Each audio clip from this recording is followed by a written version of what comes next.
Shana Tova. During the summer of 2021, during the short-lived euphoria phase that followed the first round of COVID vaccines, Adar and I decided that we had kept the kids in a bubble for long enough and wanted to try some activities. As both of us knew that we wanted our children to experience the immersive environment of a Jewish summer camp, a few days of family camp seemed to be a good way to ease them into the idea. We packed our duffel bags and headed to Camp Havaya, the Reconstructionist summer camp, which is located in the Poconos, about half an hour from Scranton. As the kids were busy enjoying swimming, archery, hikes, games, joyous song-filled services, and fantastic meals, Adar and I particularly relished the opportunity to spend some precious time with the other parents. It turned out that over a year of isolation did not just leave our kids socially starved, we were also craving social interaction. Every night, after the children supposedly went to sleep, we wished the babysitters that may the odds be in your favor and joined the other parents for an hour or two of Zman Mevugarim, adult time, a facilitated discussion on various topics. The first session of Zman Mevugarim was led by a rabbi and his wife, who quickly made it clear that we were not there for cheesy icebreakers. We will be diving into the heavy stuff head first. The first topic of choice was the feeling of belonging in the Jewish community. How many of you, they asked, ever felt like you don't belong in the Jewish community? Every single person in the group raised their hand. The next 2 hours were spent by all of us sharing stories from our past, experiences that made us doubt if it was all really worth it. Mind you, this was a self-selected group of families that take their Jewish identity seriously enough to spend a hefty sum of money on a full immersion Jewish experience for their children, and you get to sleep in bunk beds to boot. The group included several rabbis and their spouses, a Jewish studies professor, and a number of Jewish community professionals. And yet, even those who dedicate their career, or at least a substantial portion of their time and money to the Jewish community, constantly grapple with the question of belonging. I can't say that I was overly surprised by the realization. The issue of belonging is almost like an embarrassing medical problem. One of these things that you do not tend to talk about publicly, as everyone believes that they're the only one. But of course, after living in several Jewish communities, as a member, a lay leader, and a rabbi, as a single guy, a newlywed, a young father, a not-so-young father, as a graduate student and a young professional, I'm painfully familiar with many of the thoughts that may run through heads when entering Jewish spaces, and how different life stages and different roles bring their own new sets of angst and insecurities.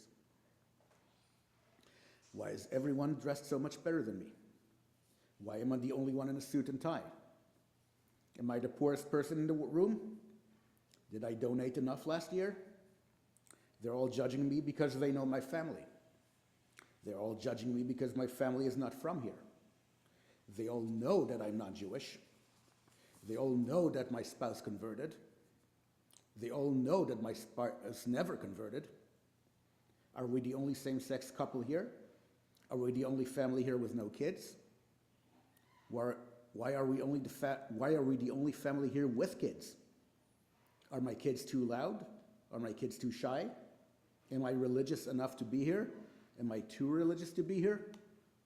How come everyone but me seems to know what's going on in the service? How am I the only one who seems to know what's going on in the service? Am I the only one that can't read Hebrew? Am I the only one that can't sing on key? Why are they bowing? Am I being judged for not bowing? Do I really believe in God? Does God really believe in me? What page are we on?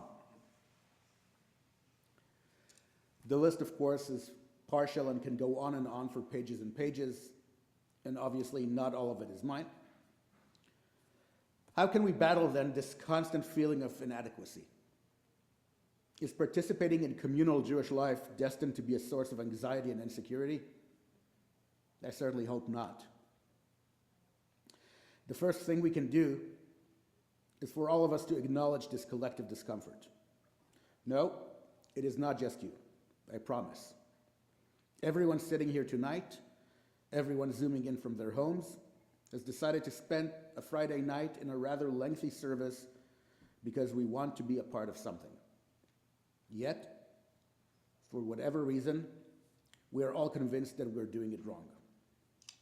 We're not even sure what it is, but we all think that everyone else knows. Once again, I promise you they don't. We are all in the same boat here, just doing the best we can.